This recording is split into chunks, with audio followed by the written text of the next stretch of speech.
nous sommes tous là. Bon après-midi à tous, ou à toutes plutôt, parce que c'est un panel que de femmes. Le premier panel Kelo Bantu, qui est un panel que de femmes.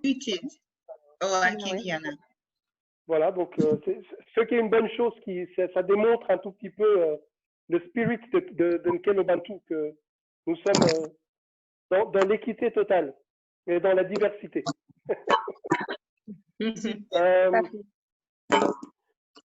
Donc, merci à tout le monde. Alors, on a des participants qui commencent à arriver. Donc, on va quand même commencer. Excusez-nous pour le petit retard de 5 minutes.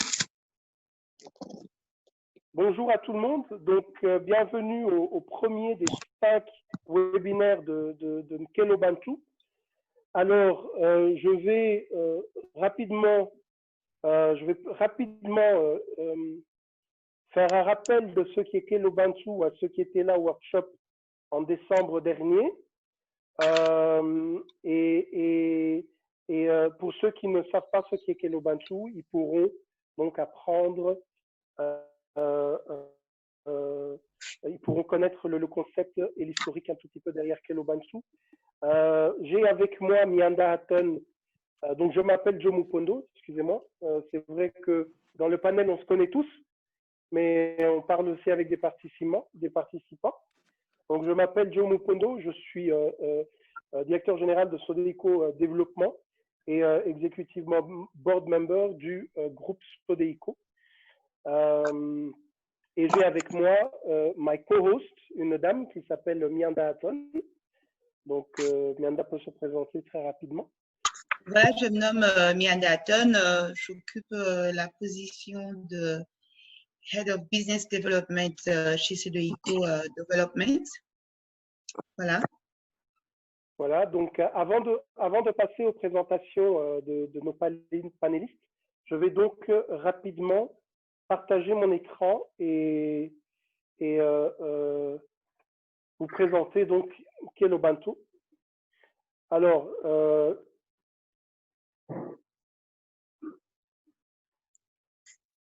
donc Nkelo veut dire Nkelo veut dire ruisseau et Bantu c'est l'humain. Donc alors c'est Nkelo Bantu, on peut résumer que ça veut dire ressources humaines. Et alors le concept de Nkelo Bantu, c'est que Nkelo Bantu soit une plateforme qui contribue au développement de la RDC par l'amélioration des ressources humaines au niveau de l'entreprise. Nous rassemblons les employés et les employeurs pour avoir un dialogue social et mettre sur table les défis et l'opportunité afin de renforcer les capacités nécessaires aux deux parties pour assurer la durabilité de l'entreprise. Donc, c'est une plateforme qui met l'être humain en avant et qui pense que le développement de notre pays, la RDC, est avant tout par ses ressources humaines ou son capital humain. Alors, nous avons des objectifs, nous en avons 6 à Nkelo Bantu. Premier objectif, c'est de favoriser un partenariat plus solide et direct entre les employés et les employeurs. Le deuxième, c'est d'établir une analyse de besoins des entreprises afin de ressortir les lacunes qui les empêchent d'atteindre la durabilité. Le troisième point, c'est de promouvoir la réinsertion de la diaspora pour le partage des meilleures pratiques et des connaissances contribuant à l'amélioration des compétences au milieu du travail. Alors ici, c'est le partage, c'est un partage entre diaspora et nationaux, et nous pensons que ce partage-là est bénéfique pour le développement de nos entreprises. Le point 4, c'est de travailler vers une représentation de 30% des femmes dans le rôle décisionnel d'ici 2030. Et comme je l'ai dit au début du panel, Nkelo Bantu montre avec l'exemple, ici c'est 100% de représentation de femmes sur ce premier des 5 panels Nkelo Bantu. Le point 5, ou l'objectif 5, c'est assurer l'établissement, l'amélioration et la mise en œuvre des politiques d'équité et respecter la diversité de la société. Et pour finir, notre objectif 6 est de créer la possibilité de développer les compétences ciblées nécessaires pour atteindre pleinement le potentiel individuel alimentant l'entreprise pour obtenir une production maximale. Je vais laisser Mianda continuer pour nous parler de l'écosystème de Kelobantu. Merci Joe pour la parole. Donc voilà, Joe a bien expliqué en quoi consistait donc l'objectif de Kelobantu. L'écosystème de Kelobantu s'étale sur 3 volets, sur 3 piliers, dont le premier pilier est de créer au fait un espace d'échange à travers lequel se déroulera donc un dialogue social. Et cet espace, on l'a formalisé à travers des workshops et des ateliers. Donc, nous avions prévu d'avoir 2 workshops. Le premier s'est tenu l'année passée en décembre, pour ceux qui étaient parmi nous. Et le prochain était prévu pour le mois de mai. Bon, étant donné que nous sommes tous en train d'expérimenter un changement ou une transformation à cause de la pandémie Covid, nous avons donc prévu d'avoir 5 webinaires pour compenser au fait les workshops physiques qui étaient prévus au mois de mai. Et ces 5 webinaires vont s'étendre jusqu'au mois d'août pour atterrir au final à un salon, donc un sommet qui est notre composante de l'écosystème de Kelobantu. Donc le workshop, le sommet, il sera déroulé à travers 2 jours. Donc, le 25 au 27 septembre, vous aurez plus de détails pour ceux qui sont intéressés d'être partenaires de notre plateforme.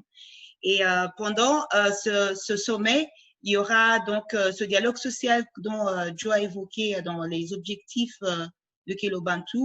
Il y aura l'opportunité pour les chercheurs d'emploi et les employeurs de faire une rencontre. Il y aura un networking qui sera assuré et il y aura aussi des masterclass qui seront offertes, des masterclass qui sont introductives à des masterclass qui seront offertes à la 3e composante de Kelobantu, qui est l'académie de Sodeiko. Donc, Sodeiko Academy a été mise en place pour combler au fait les gaps dans les compétences et aider les employés et les employeurs à atteindre leur performance optimale. Donc, cela est donc l'écosystème de Kelobantu. Donc, si vous me permettrez bien, d'ici, je crois qu'on va aller directement à notre première question, puisqu'il est question d'avoir cet échange pendant 1 heure. On s'est donné 1 heure, mais bon, on reste ouvert si les échanges sont très fructueux comme on l'a prévu et la communication est assez fluide. Donc, ma première question, je vais la diriger vers Madame Maniarich, qui est CEO de la Sodeiko. Elle pourra prendre le temps de se présenter avant de répondre à la question. Donc, le workshop aujourd'hui, au fait, le webinaire aujourd'hui, parle de l'efficacité commerciale. Il m'a été demandé de pouvoir aussi évoquer la thématique en anglais, parce que le webinaire aujourd'hui va se passer en 2 langues. Nous croyons à Kelobantu qu'il n'y a aucune barrière. Nous promouvons donc la diversité. Donc, je vais évoquer le thème en anglais. Donc, c'est Business Efficiency. How can your in-house structures and procedures be reviewed to develop resilience during COVID-19 crisis and beyond? Donc, ça, c'est le thème en anglais.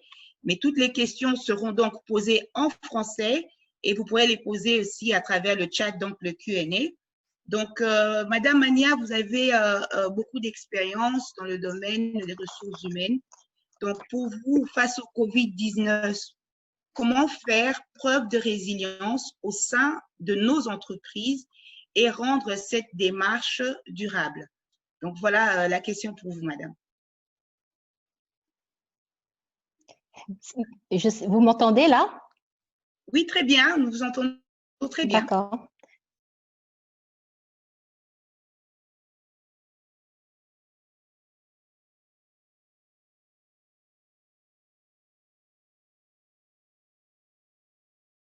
Spécialisé en mise à disposition personnelle, donc en placement et aussi en solutions RH, en conseil RH et en projet.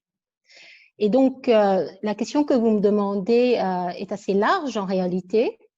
Je suis partie sur une étude que je voulais partager rapidement avec vous qui a été effectué par la FEC, la Fédération des entreprises congolaises. Donc maintenant, après 3 mois de pandémie ici en RDC, quel est un petit peu le résultat et où est-ce que nous en sommes? Les messages clés de cette étude, ça vient de sortir. Donc nous, les chefs d'entreprise, on a reçu ça avant-hier. Donc c'est vraiment très récent. En gros, il y a eu 103 entreprises qui ont été interrogées, qui ont participé à l'enquête. Et il s'avère que les secteurs d'activité en RDC qui sont les plus touchés actuellement par le phénomène Covid-19, ce sont évidemment les agences de voyage, le secteur du tourisme, le HoReCa, c'est-à-dire l'hôtel et la restauration, et les producteurs et distributeurs des boissons ainsi que les compagnies d'aviation. Ce sont les secteurs les plus touchés actuellement. Et parmi ces entreprises interrogées, et dont il n'y a pas que ceux-là qui ont été interrogés, mais parmi ceux-là aussi, ceux-là ont été interrogés également et d'autres secteurs, on se rend compte qu'environ 21% des entreprises ont complètement arrêté leurs activités ici en RDC. 41% des entreprises ont suspendu tout ce qui est investissement. 14% des entreprises ont enregistré des pertes sur leurs activités évaluées à 75% de leur chiffre d'affaires. Si on fait un comparatif avec l'année dernière, à peu près la moitié des entreprises ont une perte comprise entre 10 et 50% du chiffre d'affaires depuis 2019. Il y a quand même des bonnes nouvelles. 7%, c'est pas beaucoup, mais c'est déjà ça, ont à peu près leur chiffre d'affaires inchangé depuis l'année dernière et 2% ont même vu des opportunités d'affaires et donc ont enregistré des hausses de leur chiffre d'affaires. Dans les difficultés rencontrées ici, c'est les entreprises qui ont dû suspendre leur contrat de travail, ils sont à peu près 16%, et 21% des entreprises sont restées avec moins de la moitié des effectifs. Donc, c'est pour vous dire que l'impact est quand même considérable en 3 mois, en deux mois. Il y a à peu près 35% d'entreprises qui ne sont pas capables d'honorer leurs engagements fiscaux et 81% des entreprises, donc la majorité écrasante, demandent d'alléger la fiscalité pour relancer les activités et 63% veulent qu'on puisse créer un fonds de soutien aux entreprises touchées par le Covid. Donc, je vous ai peint un peu le tableau global, on va dire, du climat des affaires aujourd'hui en RDC et de la santé de l'économie au niveau des entreprises. Donc, pour nous, ici à la SODEICO, qu'est-ce que nous avons fait? Je vais partir un petit peu de notre propre cheminement. Il n'y a pas de baguette magique, hein. Ça a frappé de fouet tout le monde. Tout le monde a dû faire face et essayer de se débrouiller pour ne pas faire couler les navires respectifs. Alors, nous aussi, comme tout le monde, nous avons dû faire face au Covid et notre souci a été donc, est toujours évidemment, parce qu'on est en plein dedans, et de concilier à la fois la sécurité, les aspects de sécurité sanitaire et la continuité de l'activité et la productivité. Alors, qu'est-ce que cela a nécessité? Il n'y a pas de secret. Ça a nécessité de la préparation et encore de la préparation. Il a fallu, au niveau de la direction générale et les ressources humaines ont été en première ligne. On a mis en place ce qu'on appelle un plan de contingence en plusieurs phases, avec des actions, avec un focus sur des actions, un plan d'action à très court terme évidemment. Et il est vraiment important d'avoir un plan béton. Un plan d'action béton et de suivi béton, surtout si vous avez des employés qui sont répartis dans plusieurs provinces et même plusieurs pays. Le cas pour nous, entre autres ici en RDC, on est vraiment répartis partout dans les provinces. Alors, du point de vue de la sécurité sanitaire, avant le confinement, nous, on a été très tôt pour communiquer, mettre en place une campagne sur les règles d'hygiène à respecter.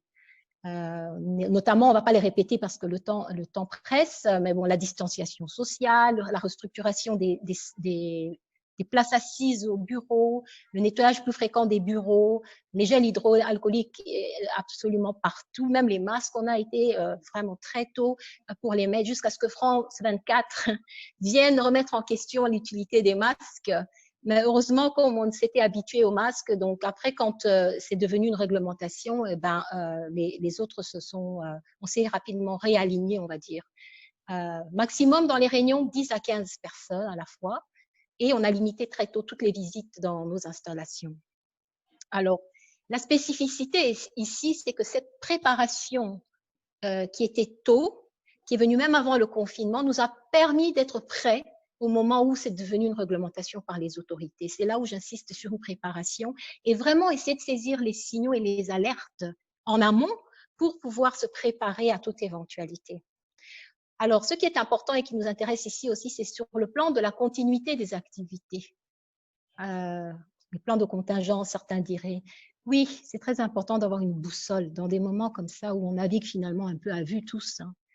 Et pour faire ça, on a compris qu'évidemment, avec le confinement, tout le monde ne peut pas commencer à être dans les bureaux.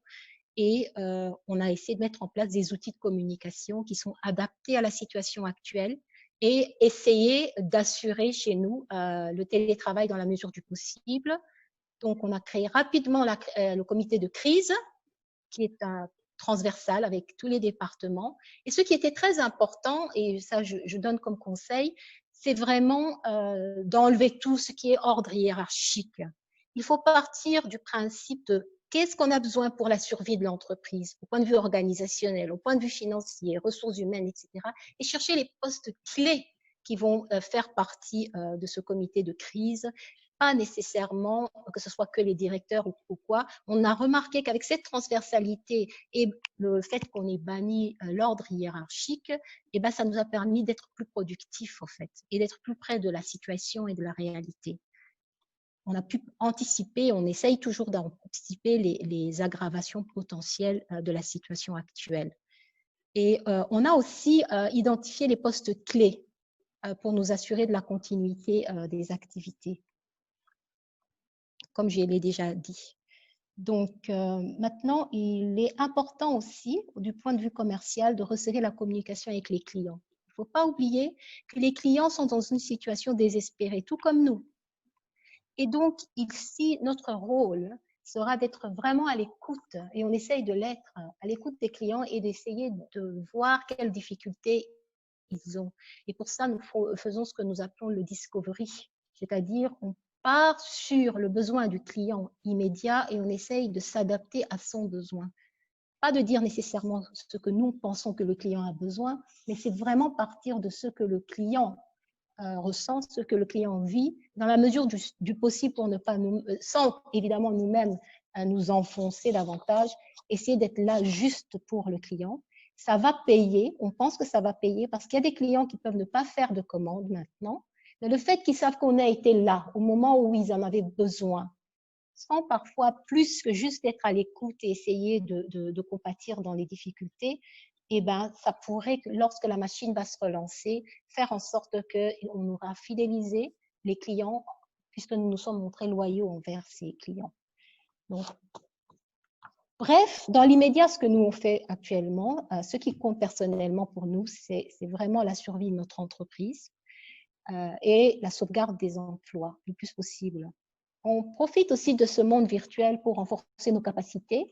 Donc, on assiste dans les webinaires, d'échanges comme celui-ci, on élargit nos perspectives et ça nous aide aussi à être un peu plus rassurés de savoir que d'autres peuvent vivre la même chose que nous et augmenter notre capacité par rapport pour faire face à cette situation. Alors, en bref, il y a des questions à se poser pour se projeter dans la situation actuelle. Déjà, avant de se projeter, il faut faire l'état de la situation dans chaque secteur de votre entreprise. Faites une analyse de la situation, faites une pause, faites un SWOT, regardez vos opportunités, vos menaces, vos avantages et vos inconvénients. Regardez autour de vous l'environnement économique, l'environnement des marchés. Quels sont les secteurs en souffrance? Bon, la FEC nous a donné un bon aperçu. Quels sont ceux qui s'en sortent mieux et quel impact sur nous? L'impact sur nous peut être que ce soit sur nos clients, mais aussi nos fournisseurs. Y a-t-il des nouvelles niches qui vont se créer ou qui se créent avec cette situation du Covid? Est-ce que les niches actuelles que nous pouvons entrevoir sont pour nos clients, pour nous-mêmes, pour nos fournisseurs, etc. Quelles sont donc les opportunités? Oui. Une dernière question parce qu'on doit passer à la prochaine question. Oui, Excuse-moi de te couper, mais est-ce que tu peux nous donner une conclusion oui. de ce que vous avez ressenti donc, par rapport à l'efficience du business? Est-ce que est-ce que toutes ces mesures ont un impact positif? Comme ça, tu peux conclure comme ça et on va à la prochaine question pour Patricia. Oui, nous, on sent qu'évidemment, on a réussi à limiter la casse, on va dire. Parce que la situation, l'impact positif, nous, on fait partie de ceux dans l'étude qui ont perdu entre 10 et 50% de leur chiffre d'affaires. Donc, on a bien moins que 50%, mais on tourne dans cette catégorie. Donc, à peu près la moitié des entreprises tournent autour de ça. Et c'est extrêmement difficile de répondre comment est-ce qu'on sera demain. Ce que je veux quand même dire, c'est que oui, on a limité la casse parce qu'on a réussi à mettre en place le télétravail. Donc, on peut dire qu'à peu près 75% de nos activités continuent comme avant, ce qui est pour nous un succès. Grâce au fait qu'on a justement réussi à mettre en place les outils virtuels qui permettent de faire le suivi au niveau et du management, et au niveau des départements, et au niveau des clients, comme je l'ai souligné, etc. Oui, je pourrais dire que nous, on a, grâce à ça, limité la casse. Merci Mania pour ça. Merci pour tes échanges et surtout ton partage très personnel sur la situation, donc personnel de la société. Alors, Patricia, qui est avec nous, j'espère que tu es toujours là. Je suis là, je suis. Alors, Patricia, comme Mania parlait de télétravail et de ce changement brusque, à ton niveau par rapport à tes multiples casquettes, qu'est-ce que toi tu peux nous dire sur l'optimisation de la productivité grâce à cette digitalisation? Est-ce que tu l'as senti au niveau de ta propre entreprise, mais aussi au sein de tes autres casquettes? Donc, je rappelle que tu es non seulement la DG de Job Factory, mais tu es aussi présidente de la commission sociale de la FEC et administratrice au niveau de l'INPP. Et je sais que tu travailles aussi dans beaucoup d'autres commissions où il y a souvent beaucoup de rencontres. Alors, comment est-ce que la digitalisation a optimisé votre travail, ou a-t-elle optimisé votre travail, oui ou non? Merci Joe. Bonjour, chers collègues panélistes. Voilà, eh bien, je vais dire que je suis la preuve, là, à l'instant, que la digitalisation a quelque part optimisé les choses. Pourquoi? Parce que là, je vous parle du siège de l'INPP à Limete, où je suis en réunion tripartite avec le ministère du Travail ainsi que les syndicalistes, que j'ai donc quitté un instant pour pouvoir faire ce webinaire, et je vais y retourner parce que nous avons entre-temps les médecins de la riposte, de l'adjoint, donc le numéro 2 de la riposte Covid du professeur Mouyembe, qui est là en bas. Donc, je vais y retourner. Mais c'est pour dire que la digitalisation, c'est effectivement en fait, qu'on le veuille ou non, à partir du moment où on est je dirais pas seulement entrepreneur, mais à partir du moment où on est en entreprise, on n'a pas le choix que de continuer d'avancer, en fait. Et pour avancer, on doit trouver des solutions. Et c'est peut-être ce qui nous rend, c'est ça où on va définir la résilience des uns et des autres. Il y en a qui se sont dit, c'est plus possible, on ne va pas y arriver parce qu'on n'a pas un tel. Et puis, il y en a d'autres qui se disent, on va faire avec, on va chercher les meilleures méthodes.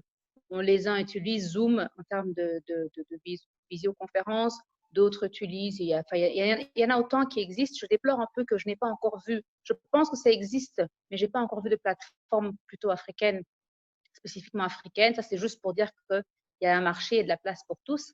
Mais sinon, voilà. Donc oui, effectivement, en termes de digitalisation, ça a changé la donne. Et moi, je vais tourner autour de deux axes de façon spécifique. Quand on parle de digitalisation, on parle aussi du côté légal. Pas oublier qu'on parle digital, oui, légal, le télétravail. Tout le monde n'a que ce mot en bouche. Mais sachez qu'en RDC, au Congo, le télétravail n'existe pas dans le code du travail. Donc, ça veut dire que là, aujourd'hui, si d'ailleurs je suis comme ça en réunion depuis plusieurs semaines, ce mot-là est très, très beau à dire. Même la ministre l'a noté. Elle a noté ce mot dans une de ses notes à tous. Elle dit, oui, faites le plus possible du télétravail. Oui, mais faire quelque chose qui n'a pas de soubassement légal est très compliqué parce que ça veut dire que demain matin, les travailleurs peuvent vous poursuivre pour peu qu'on estime qu'ils n'ont peut-être pas fourni autant de travail qu'on aurait voulu et que donc la paye ne suit pas de la même manière, eh bien, ça va poser un souci. Et le problème, c'est que comment est-ce qu'on légifère dans ces cas-là? On ne sait pas légiférer parce qu'il n'y a pas de texte de loi qui existe. Et ça, c'est une très, très grande difficulté. Et nous sommes en train d'essayer d'anticiper au sein de la commission sociale que je préside, donc à la FEC, la Fédération des entreprises du Congo. On est déjà en train d'essayer d'anticiper ça avec des collègues africains, avec des collègues donc, de patronat africain, avec des collègues du patronat européen, et bien sûr, bien particulièrement avec le BIT, parce que je peux vous dire qu'on a commencé certaines discussions. En Europe, il y a certains textes qui existent, mais après qui ne sont pas absolument complets parce que personne n'a imaginé ce qui est arrivé au monde. Et donc, voilà en fait le problème qu'on est en train, le problème auquel on fait face. Quand on parle de digitalisation, c'est vrai qu'il existe des systèmes aujourd'hui, par exemple, pour transférer des documents qui ont une importance, une valeur légale et juridique, mais ce n'est pas partout que c'est fait. C'est très peu fait ici au Congo. Moi, je l'ai fait, et parce qu'on a The Job Factory est en Afrique du Sud aussi. Et là, c'est vrai que c'est beaucoup plus commun d'avoir des documents qui sont numérisés, donc digitalisés, numérisés, et de façon légale, pour que demain, ce document puisse servir devant un texte de loi ou autre, devant un juge ou devant une situation légale en fait. Mais donc, ça, ce sont deux choses en tout cas qui sont majeures dans la crise qu'on vit, c'est qu'on a un problème au niveau légal, même de termes que nous utilisons. Alors, je vais revenir maintenant sur le côté le Covid, ce que nous amène, et cette fameuse digitalisation. Une fois de plus, c'est très bien, on fait comme on peut, on essaie d'y aller le plus rapidement possible parce qu'on doit tenir bon, que les chiffres d'affaires baissent ou pas, comme a pu le dire Mania. Le fait est qu'on veut être à côté de nos clients, on veut fidéliser. Mais en fait, il y a aussi certains préalables à avoir. Demander à un travailleur, à un employé de travailler de chez lui, ça implique par exemple, si jamais il tombe de sa chaise, ou enfin, j'invente quelque chose qui peut paraître un peu stupide, mais qu'il se blesse en étant chez lui à la maison en télétravail. Qui prend ça en charge, par exemple? Oui, il y a pas mal d'aspects comme ça qui sont, parce que la CNSS a déjà dit, moi, je ne suis pas d'accord de prendre en charge à partir du moment où les gens sont chez eux et pas sur le lieu de travail. Parce que simplement, les textes ne le prévoient pas non plus. Les textes de loi, une fois de plus, le Code du travail prévoit que le travailleur est pris en charge à partir du moment où il quitte chez lui pour se rendre vers son travail et quand il retourne. Donc, vous voyez qu'il y a pas mal de difficultés. Autre chose par rapport à la digitalisation, nous sommes à Kinshasa. Je dirais que pendant 30 minutes avant que nous ne commencions ce webinaire, eh bien, il n'y avait pas de courant. Pour une raison ou pour une autre, le groupe à l'INPP n'a pas voulu démarrer, il y avait une coupure de courant. Votre travailleur qui vous dit que pendant 3 jours, il n'a pas eu de courant chez lui, donc n'a pas pu travailler, n'a pas pu livrer le travail que vous lui demandez. Qu'est-ce que vous faites? Est-ce qu'il est quand même rémunéré ou pas? Comment ça se passe? Et vous voyez, ce sont des difficultés qui sont finalement juridiques, donc qui nous ramènent toujours vers des textes, et des textes qui n'existent pas en tout cas au niveau de la législation congolaise. Maintenant, ils existent ailleurs, mais on ne peut pas faire juste du copy-paste, on ne peut pas copier des textes comme ça. Donc, on doit voir toutes les incidences que ça apporte. Et donc, ça demande un très, très grand travail qui va devoir être pris et fait très rapidement. Et en plus, quand je vous parle de textes comme ça, légaux, n'oubliez pas que le Code du travail, c'est une loi et que toute loi, pour être modifiée, doit passer par le Parlement. Donc, vous voyez que l'incidence, elle n'est pas moindre, en fait. Hein. Mais il y a beaucoup d'aspects encore que je pourrais citer donc, par rapport à la digitalisation du travail et que communément on appelle le télétravail, en fait. Il faut aussi considérer l'environnement social de la personne. Vous savez qu'aujourd'hui, on est en train de discuter de ce que des difficultés que ça peut avoir sur le mental, par exemple. Parce que travailler d'un bureau où on est dans cet environnement-là pour faire que ça, et travailler de chez soi où on a éventuellement un conjoint, où on a éventuellement des enfants, c'est pas le même environnement. Le niveau de stress peut être autre, et donc, une fois de plus, la capacité à délivrer du travail est totalement différente. Donc, ce sont des aspects qu'on doit pouvoir voir. Donc, ça veut dire que l'entreprise doit pouvoir identifier en fait les postes, les positions et savoir si réellement pour ces postes, ces positions, si c'est adaptable à un travail à partir de la maison. Donc, il y a un certain travail qui doit être fait, bien sûr. Et je peux vous dire que je lisais, j'ai reçu du PIT aussi, parce qu'on lit beaucoup, on se documente beaucoup, et puis bon voilà, on fait beaucoup de visioconférences. Mais imaginez qu'au Japon, qui sont quand même des très grands travailleurs, imaginez qu'au Japon, 96%, donc 96% des gens en entreprise étaient absolument pour le télétravail. Et finalement, on constate sur ces 2 mois et demi qui viennent de passer que 31%, je parle du Japon, où il y a une mentalité du travail, que 31% des personnes employées dans le secteur d'activité donc au Japon n'arrivent pas à s'adapter, n'arrivent pas à pratiquer, n'arrivent pas à travailler en télétravail. Donc, il y a beaucoup de choses qui ne sont pas aussi évidentes que ça. On est certes poussé dedans, parce que, on a dû tomber dedans. C'est pas qu'on est poussé, on a dû tomber dedans, mais c'est pour dire que ce n'est pas aussi évident que ça dans le tous les jours. Et de nouveau, notre environnement si particulier du Congo et de Kinshasa, avec le problème de coupure de courant, avec un Internet qui coûte excessivement cher. Vous voyez? Et là, on est en train de parler, nous, on discute aujourd'hui pour essayer de parler d'une reprise, d'un déconfinement, mais le coût que va être ce déconfinement-là, on a abordé le sujet maintenant avec les docteurs de la riposte Covid. Les masques, il faut pouvoir jeter les masques. Qui va payer pour ces masques qui nous coûtent aujourd'hui, en tout cas de ce que moi j'ai pu trouver sur le marché à ce jour, de masques évidemment corrects, ça coûte plus ou moins $1,50 par masque qu'il faut changer tous les jours, fois X travailleurs que nous avons. Ce sont des réalités et on a un problème sanitaire. Les médecins nous font comprendre que aujourd'hui, ils sont en train de plus ou moins jouer à l'équilibrisme et de gérer la crise. Mais en fait, concrètement, ils nous disent qu'ils n'imaginent pas que demain, toutes les entreprises puissent reprendre leur activité comme, entre guillemets, avant, parce que ça veut dire qu'il va y avoir un pic qu'on n'imagine pas de contamination. Nous sommes à 2545 cas, je ne le savais pas, je pensais qu'on était un peu moins, mais ils nous ont confirmé donc au jour d'hier, on était à 2545 cas. Et cette augmentation est arrivée due au fait qu'aujourd'hui, les supermarchés et les banques seulement en équipe minimum ont ouvert sur Gombe. Donc, c'est pour vous dire que c'est pas simple en fait. On est tiraillé dans tous les sens parce que quelle est la meilleure solution? Je dirais que personne n'en sait rien. Quand on regarde à l'Occident, on suit passé par là des informations et tout ça, on voit bien qu'ils pataugent. On dit quelque chose lundi, mardi on change, mercredi. Donc, c'est pour vous dire que personne n'en sait rien et que donc on est obligé de chaque jour examiner la situation pour essayer de trouver la meilleure solution possible. Et c'est ce que moi, dans ma capacité de commission sociale, je fais au quotidien, même dans ce que la fédération a demandé en termes d'allègement, tout ce qui est fiscal, on a demandé des allègements. Excuse-moi de te couper, parce que tu as plus ou moins anticipé la prochaine question. La prochaine question, donc, c'était vraiment beaucoup de passion ici, Mianda, je trouve. Tu ne trouves pas qu'il y a beaucoup de passion dans de nos deux dames expertes.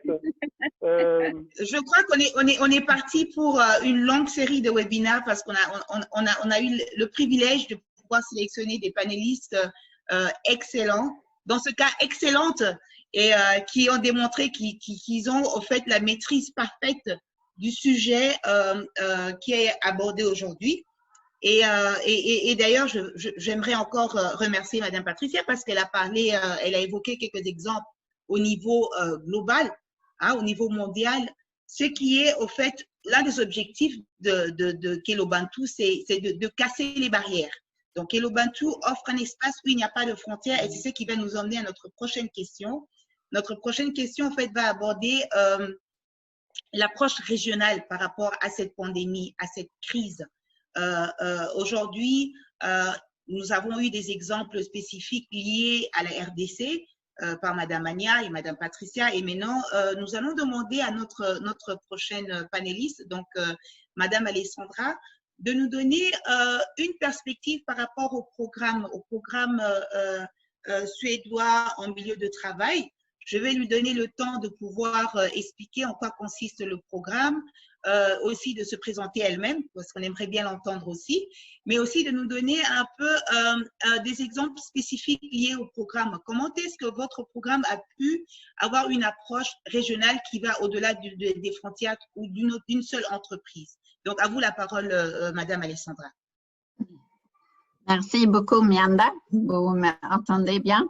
En fait, je vais parler en anglais parce que vous savez dire que ça, c'est une multi-langue plateforme. Donc, it's very nice to be here today.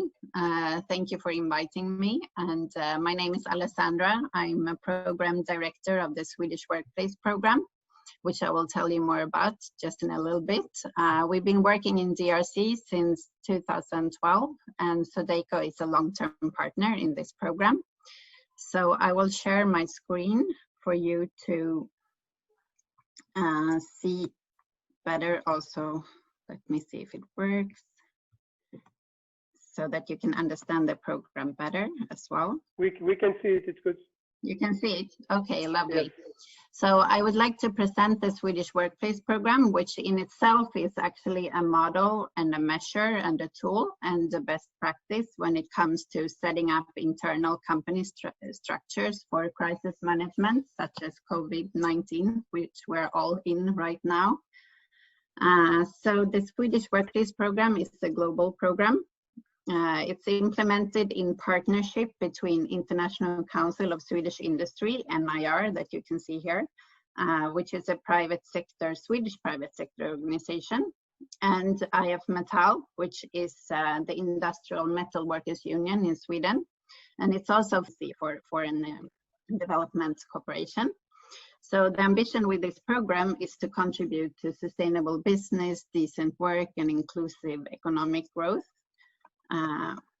You can see that the program goal is actually closely connected to the core of the program, which is to build upon a model of partnership between management and employees, and also sometimes union representatives if you have those in the companies, but it is at workplace level. So we do this partnership through social dialogue platforms, which are committees where management and employees can address different sustainability challenges, which could be anything actually, and where you could find common solutions.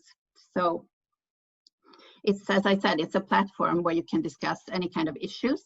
In interacting with our company partners around the world, we've identified some areas which are very crucial, such as, for example, diversity and gender, which are important topics. Also occupational health, safety, and wellness. We've previously been working a lot around wellness and gender, and we see that now in terms of COVID-19, for example, mental health is such an issue that is very important to address now when a lot of people are also working from home in lockdown and isolation.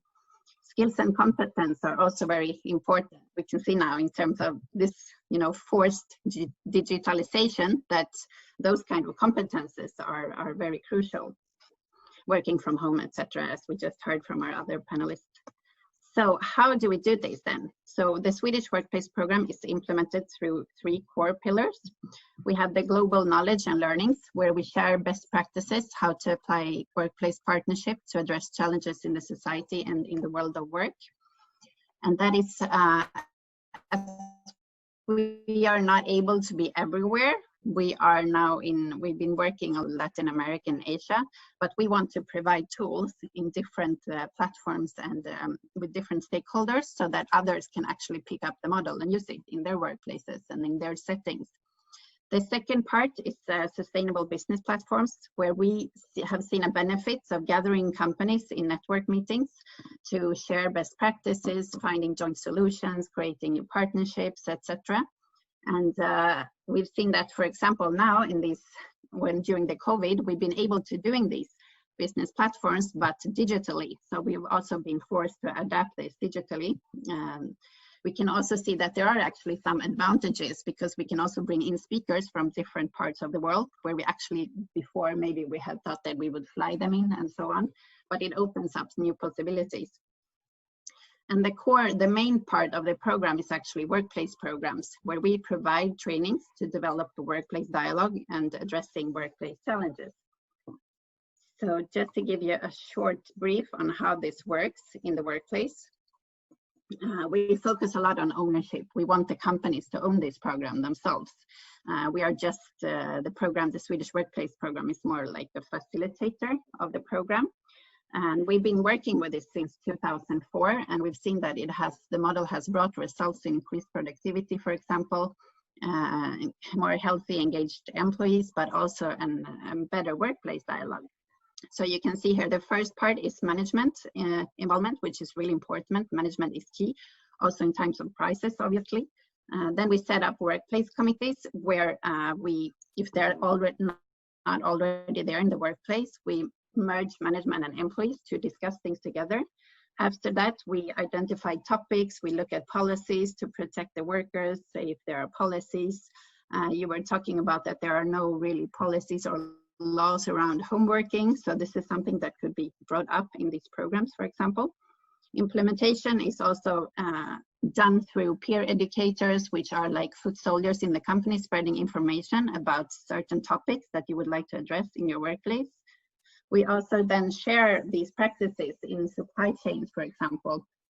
Once setting up a good workplace program in the company, we can share these through our supply chain and also supporting them, as if we have a sustainable supply chain, we will also have better productivity and a safer business as well. Then we obviously have these, as I said, network meetings, peer-to-peer networks. It could be through HR managers or union representatives, etc. Just to give you a few action points to come back to the questions from before, it's good to set up a workplace committees as crisis response. We've seen that this, for example, has been very positive for the companies that already has this, because here employees and employers can find solutions quicker to address these kind of challenges. It's also good from a long-term perspective, building dialogue, as you could see that could also be a channel of communication and where you can address challenges on a long term, as for example restructuring in the companies and skills development and so on, and also obviously foster partnerships beyond the workplace. So actually today I would like to say that we have a special guest that will share some practical example and best practice. It's a company from Kenya that started their workplace program, I think, in 2011. And since then, they've been a part of the Swedish Workplace Program Network. And it's a good example of a company where the senior management involvement in workplace dialogue ensures sustainability, and where close interaction with the employees also create inclusive environments leading to business efficiency. So they are also used to working remotely with their employees, as it's a translation company. So I would like to I have the pleasure to give the word to Theo Marube, which is CEO from Tamarin. Thank you very much. Thank you, Alessandra. Yes, thank you very much. Welcome to you. Thank you very much. I have a problem with my video. I'm sorry, so I just have to speak. Oh, that's so bad. We were hoping to see your beautiful face, Theo. Welcome to the webinar. And thank you for coming. So how is it in Kenya? How is it in Kenya? And what can you share with us? It's like every other country around the world with the COVID. And thank you very much for the kind introduction, Alessandra. We are very happy to be invited to this session. I can speak French. And since most of the speakers were speaking in French, if you allow me, I will switch. I hope my French is good enough. Donc, bonsoir. Bonsoir. C'est pleasant surprise. Oui, je m'appelle Théo, donc je suis directeur général d'un cabinet de traduction qui est basé ici à Nairobi. Nous nous appelons donc Tamarin Language Services. Et comme Alessandra vient de le dire, hein, nous travaillons avec Schwab depuis 2011. Et justement, hein, comme on vient de le dire, hein, nous connaissons tous donc ce problème de COVID-19. Et je voulais juste partager 2-3 points sur ce que nous avons fait comme riposte, vu que on a dû s'ajuster rapidement pour pouvoir continuer avec notre activité. Et voilà, en termes de services, nous proposons donc les services de traduction des documents et l'interprétariat ou interprétation donc dans les conférences donc multilangues qui exigent l'interprétation. Et donc, nous avons une équipe de 10 personnes qui travaillent à temps plein dans notre bureau ici à Nairobi. Mais nous avons un modèle qui nous permet de travailler avec les consultants qui sont un peu partout dans le monde. Ça veut dire les traducteurs chinois, russes, français, espagnols, portugais, etc. Donc, ce sont des consultants et normalement, nous avons des responsables des projets qui sont en contact avec eux à chaque fois que nous avons un projet, donc ils les proposent. Et ce que nous avons dû faire était d'initier ces modes de travail, de télétravail, de travail donc depuis le domicile. Et la première chose qu'on a dû faire pour s'assurer qu'on allait avoir la productivité, donc la sûreté et l'efficience, hein, parce que c'était plutôt ça le point qu'on m'avait demandé d'aborder. La première chose qu'on a fait, c'était de vraiment parler avec le personnel. Nous, avec Schwab, nous avons bien appris comment négocier. La négociation sociale, ça veut dire l'équipe et la direction. On s'est mis ensemble au début, donc c'était en mi-mars, hein, et on a établi quelques objectifs. Et puis, on a dû renforcer la capacité en termes de travail, donc de télétravail, connexion Internet, le téléphone, les ordinateurs, tout ce qui était cassé a été remplacé. Et puis, on les a créé un petit programme de travail. Et la première chose était de définir comment vraiment les permettre de travailler tout en sachant que quand on travaille depuis la maison, nous avons beaucoup de défis. Il y a et les enfants et les voisins, beaucoup de tâches donc à la maison. Donc, on a dit rester flexible. Il faut tout simplement s'assurer que vous avez au moins 6 heures de travail, 3 heures le matin et 3 heures l'après-midi. Et les 2 heures qui restent, à vous de vous arranger si jamais vous avez des tâches personnelles à entreprendre. Donc, après ça, nous avons au niveau donc de la direction créé un plan de continuité de nos activités. Donc, ce plan était suffisamment détaillé pour nous permettre donc de définir les tâches donc pour l'équipe et voir qui allait peut-être venir assurer la présence au bureau, au moins une personne par jour. On a eu aussi d'autres décisions immédiates à prendre. Et là, je peux parler par exemple de choses comme comment vraiment gérer des crises. Si jamais, par exemple, il y a un qui allait tomber malade. Donc, nous avons utilisé notre comité de gestion des crises, des comités directeurs, donc des Schwab, qu'on avait créé il y a très longtemps pour vraiment s'occuper de ces côtés santé. Et puis, nous avons créé un groupe WhatsApp pour essayer aussi de mettre, de rester en contact. Ça veut dire que nous avons créé effectivement donc un milieu de travail virtuel. Donc là, on a partagé les informations, on partageait les coordonnées de l'équipe d'intervention et nous avons donc continué de se communiquer. Et on a aussi rassurer le personnel, tout le monde, qu'on n'allait pas fermer la boîte, mais seulement s'ils allaient travailler dur à la maison pour nous permettre donc de continuer de gagner le marché par ici, par là.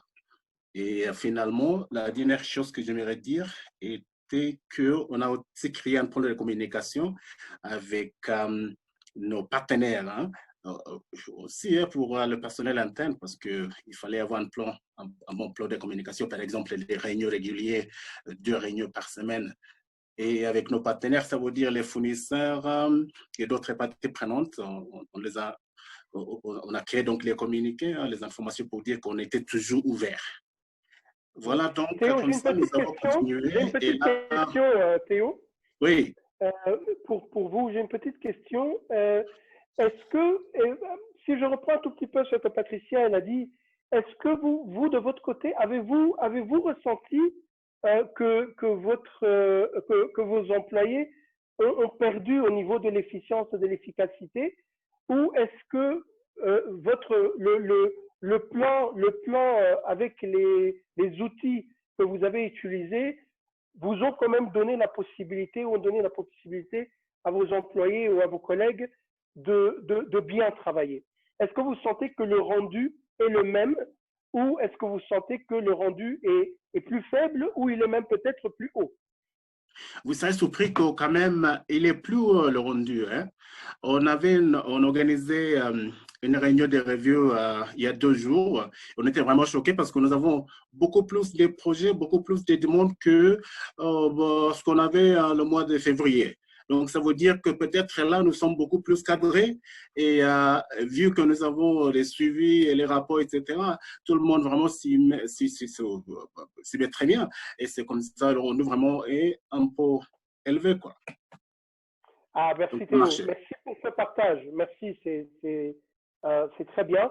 Je vais alors prendre une question. Je vais prendre une question de l'assistance qui est adressée à Patricia. Donc, c'est une question d'Alié Mombembo. J'espère que le nom est correct. Et donc, c'est un peu dans le même, ça suit la même, encore, c'est aussi par rapport au télétravail. Et sur base de ce que tu as dit, Patricia, est-ce que tu trouves que le contexte du télétravail n'est pas applicable en RDC? Ou est-ce que tu penses que si on met en place les textes légaux nécessaires, est-ce que le télétravail pourrait être quelque chose en post-Covid? Merci. Attends, tu es en mute, il faut te unmuter. Oui, merci, merci Joe. Oui, et en fait, oui, absolument. Et c'est ce que je dis, c'est que je pense que le Covid apporte déjà d'office une nouvelle façon de faire. Et c'est peut-être parfois pas plus mal de devoir revoir les choses. Et je dirais que le Congo, on n'est pas un pays à part. Donc, qu'on le veuille ou non, on va devoir s'adapter très rapidement, certes, et que donc le télétravail a certainement toute sa place dans l'après-Covid. Mais maintenant, de nouveau, ça va devoir être cadré. Mais oui, ça a toute sa place avec notre propre réalité. Hein. Je dis, on n'est pas un pays à part dans le monde entier. On est un pays comme d'autres pays.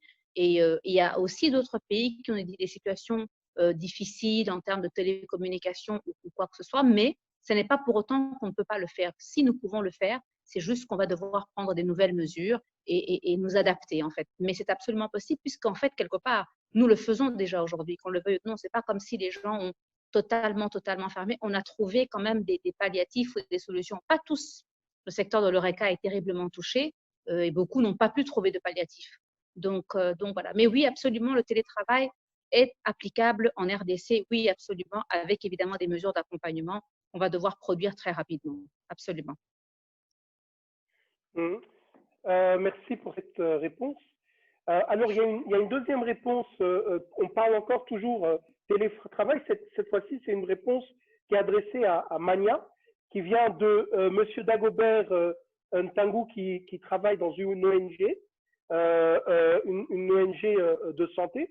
Alors, il dit que prévoit SODECO dans l'après-Covid, vu que si jamais le télétravail continue comme il le fait, il y aura probablement un changement dans l'effectif.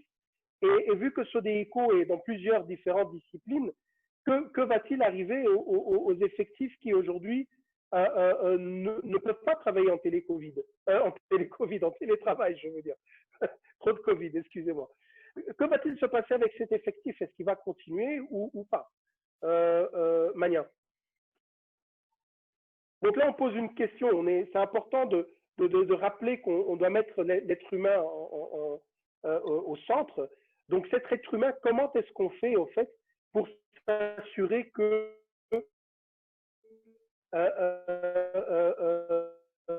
qu'est-ce qu'on fait pour l'effectif qui ne peut pas travailler en télétravail? Sodeco, voilà. Par rapport à la spécificité de notre secteur d'activité, au fait, nous on travaille avec des clients qui utilisent notre personnel dans leur cadre de leurs services respectifs ou production.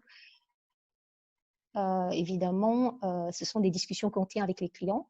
Maintenant, on a la chance, nous, d'avoir des sociétés partenaires qui sont plutôt des grosses sociétés multinationales qui ont réussi assez rapidement à s'adapter à la situation, ce qui fait que, évidemment, en dehors des HoReCa et des distributions de boissons, comme on dit, qui nous touchent de plein fouet, puisque ça touche nos clients, pour le reste, comme on a mais bien sûr qu'après le confinement, nous, on compte continuer à travailler au moins encore 3 mois, même si on déconfine, parce que ça sera progressif. Au moins 3 mois sur 3 mois, donc on va vraiment continuer à travailler comme on fait aujourd'hui, parce qu'on pense qu'au niveau sanitaire, on n'est pas encore au point. Les statistiques n'arrêtent pas d'augmenter au niveau de la riposte, et en même temps, paradoxalement, on déconfine. Alors, comment nous, on a fait, au fait, et on demande aussi, on suggère aux collègues ici, RH, qui sont présents, peut-être d'envisager des idées aussi qui sont similaires. Évidemment, on sait qu'on n'a pas la législation, on sait que le Code du travail n'a pas inscrit le télétravail. Nous, on a fait du benchmark. On est parti d'une sorte de début de législation qui existe aujourd'hui, à savoir l'état d'urgence du président de la République, la communication de Madame la ministre, le gouverneur de province, le ministre de l'Intérieur. Ils ont fait des ordonnances, des décrets, etc. Et nous, on s'est basé là-dessus pour commencer, au fait, à avoir un dialogue avec nos employés. Et là, spécifiquement le staff qui travaille directement tous les jours avec ces questions chez nous, eh ben, nous avons fait un avenant au contrat de travail qui prévoit le télétravail. Voilà. Nous avons mis une disposition dans le contrat de travail comme un avenant qui est donc d'un commun accord avec les employés, qui prévoit ce télétravail et qui en fixe les modalités. D'une part, en tenant compte, comme j'ai dit, d'un début de législation qui est présent sur le marché. Déjà, le fait que la ministre dise qu'on doit le plus possible travailler en télétravail, pour nous, ça nous suffit comme soubassement. Et on essaie de le mettre. Et les modalités, nous avons cherché le benchmark, notamment comment ça se passe en France, qui a un dialogue social, en Scandinavie aussi, qui donc, comme elle a dit la prédécesseur au niveau de SWAP, qui prévoit les modalités de discussion, de pouvoir installer ce genre de travail. En parlant de ça, en parlant juste, excuse-moi de te couper Mania, mais en parlant, je voulais rebondir sur ce que tu viens de dire par rapport à la disposition, avec une question pour Alessandra qui nous vient de Lucien Kishabaga de Goma, qui lui nous dit, il pose la question à Alessandra, et je vais essayer de moi basculer en anglais, en disant, how do you make sure, how do you evaluate the efficiency of the employees when the employee is on remote? So c'est encore une question par rapport au télétravail. Donc, how do you make sure you can, evaluate that efficiency? Yeah. Yes, please. Yes, I think this is where like the trust issue comes in, because I think many managers, they are not used to their employees working from home, but I think we're going to see a change in culture here. So however, I think it's important to first make sure that you have the right conditions, that your employees can work from home. You have the right structures, you have, the equipment, even though I understand it's difficult with the digitalization and the connections in Kinshasa, but you need to make the best of it. But apart from that, I think that communication with your employees is key, and set, clear targets and try to check in with them every day and keep them motivated. So I think if you make like a plan and set clear targets where the employee what is expected from them, and then also trying to understand their situation from working from home, then I think that you could work it out. And I think that you will see in the end how much productivity will actually happen. And then you can have, so close dialogue is key, I think. Can our special guest give a practical example of what Alessandra just explained? I mean, I know that Theo, you've been one step ahead of many in terms of the remote approach. And you've just explained that you've still managed to be productive and efficient.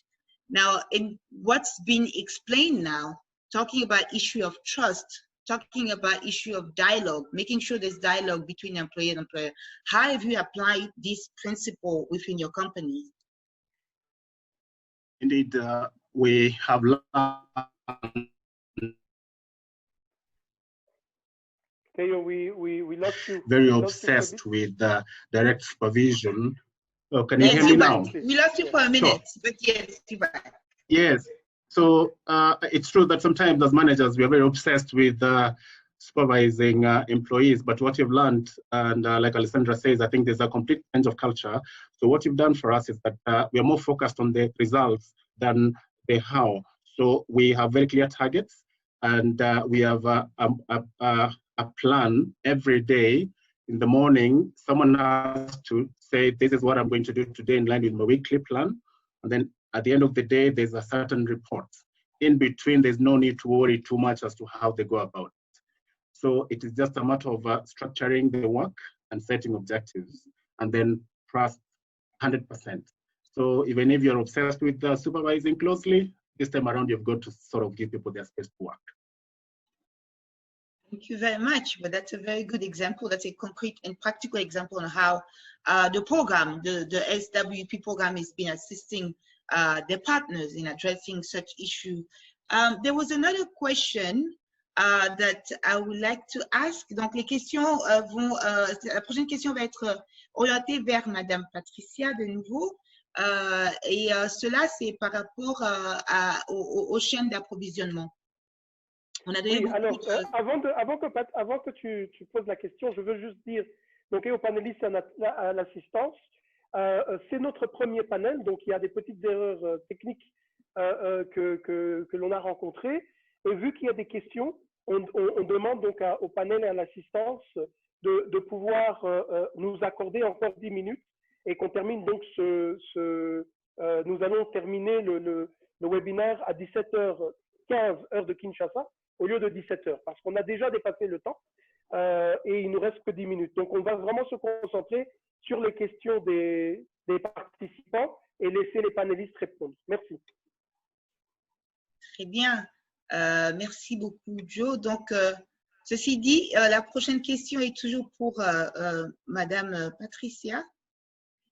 Donc, on allait justement demander à Madame Alessandra de répondre à cette question, mais je la redirige vers vous. La question, elle vient malheureusement d'un participant anonyme. Heureusement ou bien malheureusement, je ne sais pas, mais le participant est anonyme. Et la question était, est-ce que vous pouvez expliquer comment est-ce qu'on peut contextualiser les mesures prises pour les entreprises qui travaillent de manière par télétravail, comme le cas qui a été présenté par M. Théo, qu'on vient de suivre. Comment est-ce que cela peut être applicable ici en RDC? La personne demande aussi, est-ce qu'il y a une liaison avec le ministère du Travail qui assiste les entreprises à appliquer donc ces principes ici en RDC? Merci. Si je comprends bien, donc on me demande, la question est de savoir comment est-ce qu'on monitor, c'est ça? How do we monitor? C'est ça? Comment on monitor le télétravail? C'est plus ou moins comment on monitor, mais aussi avec le soutien. Est-ce qu'il y a une entité publique qui accompagne les entreprises pour mettre en place ce mécanisme, vu que vous avez aussi la casquette de la FEC? Je crois que cette question vous revient automatiquement, puisque vous savez, vous connaissez les mesures qui ont été prises au niveau de la FEC. Et vous pouvez nous dire s'il y a un soutien qui accompagne les entreprises dans cette nouvelle façon de travailler avec le télétravail. Tout à fait. Alors oui, en fait, je l'ai dit un peu plus tôt quand on parlait, c'est-à-dire que comme ça n'existe pas dans le Code du travail, fondamentalement, même le ministère du Travail qui en parle, ils ont mis ça dans des notes que la ministre a signées. Puis quand on leur a posé la question, qu'est-ce que vous voulez dire par télétravail? ils n'ont pas su légalement le définir. Donc, on leur a dit qu'il ne faut pas mettre des choses dans des textes qui finalement, certes, c'est un mot qui revient, mais il faut faire attention, surtout quand on est un gouvernement, de mettre un terme qui fondamentalement n'existe pas, en fait. Donc, voilà. Mais nous, comme je vous ai dit aussi plus tôt, c'est qu'on est en train justement de mettre ça comment on dit ça? On est en train de mettre ça sur pied, c'est-à-dire que je travaille d'arrache-pied depuis ces 3-4 semaines, et vraiment d'arrache-pied pour avoir rapidement un guide. On a déjà sorti un guide qui existe, il vient de sortir maintenant en collaboration avec le BIT, mais là, on va sortir quelque chose de beaucoup plus spécifique qui s'appelle en fait Work from Home.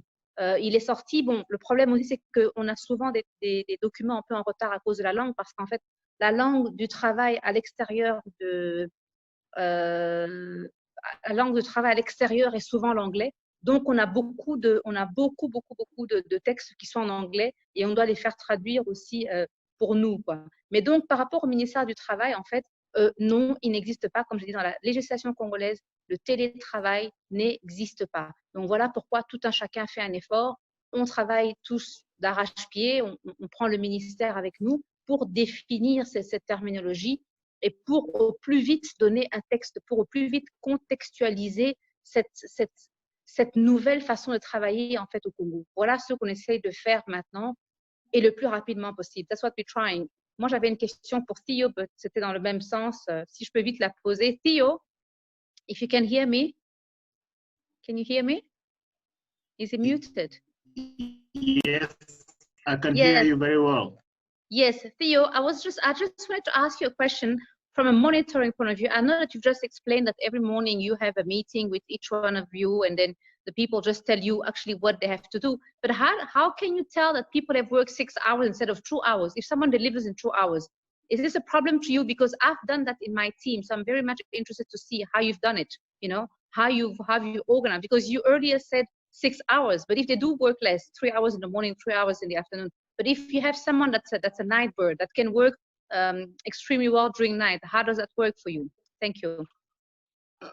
Thank you very much. It's a very good question. And that is the first question they asked us when we started this process. So you have to work smart. That is always said. So some people wake up at 5 a.m. and by 9 they're done with the morning, family-related tasks. They come back at 2. Yeah. We're losing you. Sorry, we're losing you. You are coming out as a robot.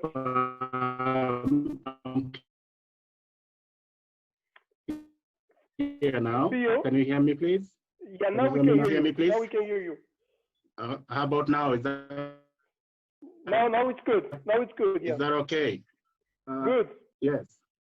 Thank you very much. So that is the first question they asked us, and we said that if you wake up in the morning at 5 and you're done with your morning tasks by 6 or 7 or 8, after that you continue in the afternoon, and then you give us your report at the end of the day. So we are flexible about that, and so long as the objectives set out at the beginning of the week are achieved, we only review that at the end of the week as a team. So that is smart.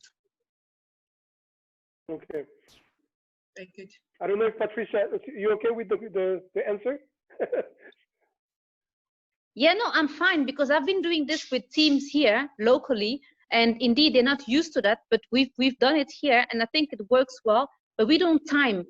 We are very much result orientated. So as long as you've got your results in the time frame that you've been given, that's what matters to us actually. So we don't look at if you work during the night or during the day, if you only worked a week, one day in a week. But as long as you have your result, then yeah, all right. So I'm gonna rebound. We only have 2 minutes left, so I'm gonna rebound, and I'm gonna with the same question to Manya and ask her to answer it for 1 minute.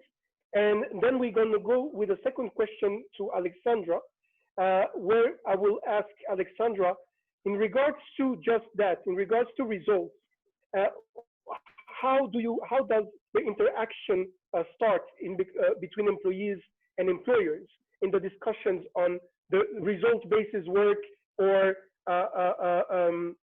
time of work? you know. So Manya, what have you done? And also at the same time, maybe you can quickly answer a question of one of the attendees, is that in regards to equipment, Congo is very difficult. So in regards to equipment, what have you done in order to make sure that your agents can work? And also, what are you result oriented or are you time oriented? Okay. Quickly, you have 45 seconds. Yeah. We have an equipment, especially for recruitment. For example, if a client wants to recruit, we can do it probably 90% virtual. So we had that equipment before. That's in our sector. That's a good thing, as we have to be a little bit. On doit être un peu en avance, on va dire, par rapport aux clients dans certaines spécialisations que nous avons. Donc oui, nous avons une plateforme de recrutement qui nous permet aujourd'hui de travailler à 90% minimum de manière complètement virtuelle et de faire tous les tests nécessaires que les clients et les candidats ont besoin de faire pour pouvoir savoir qu'ils sont bons. Alors, est-ce que vous êtes résultat oriented ou est-ce oui. que vous êtes time oriented? Nous avons déjà mis, voilà, 20 secondes.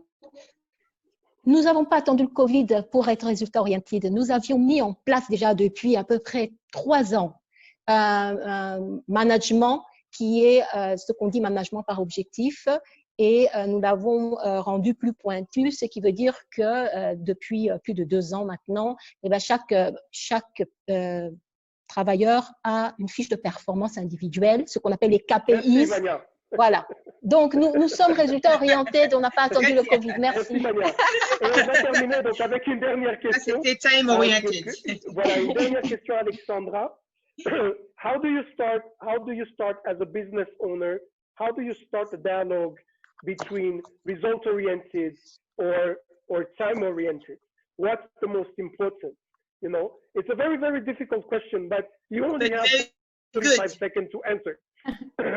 And then after that, we will need to wrap up because I know Patricia needs to go, Mani as well, even you, Alessandra. So just 45 seconds and then we wrap up this first webinar. Okay, now I think that, can you hear me? Yes. That it's important, like the manager has to set up this, and then if you have a committee where you can dialogue with your employees, then you can work out these policies together so it works out for everyone. So I think that you have to have a good manager to interact and see, and then the employees needs to have the trust to be able to explain their conditions and their requirements, and then together you can set those targets. Okay, thank you very much, Alessandra. That was 35 seconds, perfect. So on est arrivé à la fin, donc je repars sur le français. On est arrivé à la fin de notre webinaire. Donc on a dit c'est la première webinaire de 5 webinaires. On va remercier Patricia Veringa-Guisquez qui est avec nous et qui soutient Kenobantu depuis ses débuts. Et qui doit malheureusement nous quitter très rapidement parce qu'elle va continuer sa réunion en bas ou en haut. Je ne sais pas si c'est en bas ou en haut. Merci beaucoup Patricia d'avoir participé, d'avoir échangé. Donc on le disait à l'époque, au début, on a dit au début, Kenobantu est une plateforme d'échange entre employeurs-employés. C'est une plateforme d'échange entre experts du domaine des ressources humaines. Et elle est là pour essayer de s'assurer que nous puissions trouver les points importants pour optimiser l'être humain afin de pouvoir capitaliser sur la productivité de nos entreprises. Merci Mania de Sodeco d'avoir participé, d'avoir échangé avec nous sur les dispositifs que vous avez faits et mis en place au début du Covid. Et Alessandra, merci aussi d'être un partenaire de Kenobantu, d'être pas seulement partenaire, mais être un des initiateurs du Kenobantu, ensemble avec la Sodeco pour pouvoir créer cette plateforme. Et donc, je le dis à tous les participants, le swap ensemble avec le Kenobantu, vont travailler beaucoup pour juste mettre en place les outils et faciliter les entreprises en RDC de mettre en place des outils sur le dialogue social et sur d'autres politiques de bien-être au sein des sociétés. Donc, merci encore à vous les panélistes. Théo, thank you very much. Merci beaucoup. For coming. On espère te voir bientôt, Théo, physiquement ou dans le monde virtuel. Et merci aux participants. Merci aux participants qui ont hâte de poser toutes ces questions, qui demandent quand est-ce qu'on peut continuer ce genre d'échange. Et bien, comme nous avons dit au début, nous avons vraiment prévu d'avoir une série de webinaires comme celui-ci et nous invitons à partager avec nous les questions en amont. Comme ça, nous pouvons nous assurer que nous avons des réponses pour vous, vu que le temps est souvent imparti et que nous sommes en train d'essayer de poser toutes les questions, ce qui n'est pas possible. Mais nous allons nous assurer que vous aurez accès à un rapport et aussi que vous pouvez accéder à nos plateformes en ligne.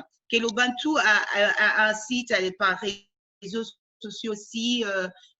Nous avons aussi nos contacts que nous allons disponibiliser. N'hésitez pas à nous contacter et aussi à nous envoyer aussi vos coordonnées pour que nous puissions vous garder dans notre chaîne de communication. Voilà, merci encore à tous. Merci. Merci à toi, Mianda. Le rapport sera envoyé à tous les participants d'ici 48 heures. Nous avons enregistré notre équipe en back-office qu'on ne voit pas. Sabrina, Binta et Johnny ont travaillé pour enregistrer toutes les questions et elles seront donc répondues. Elles seront répondues sous forme de rapport d'ici 48 heures. Et donc, nous espérons vous revoir au prochain Kenobantu qui est le 8 ou le 10 Le 10. Le 10, voilà, le 10 juin. Le prochain Kenobantu sera le 10 juin. On vous enverra un emailing pour vous donner le thème. Le thème, c'est penser globalement et agir en local. Alors, on vous dit au revoir et à bientôt. Bye. Merci à tous. Au revoir. Bye. Bye. Bye.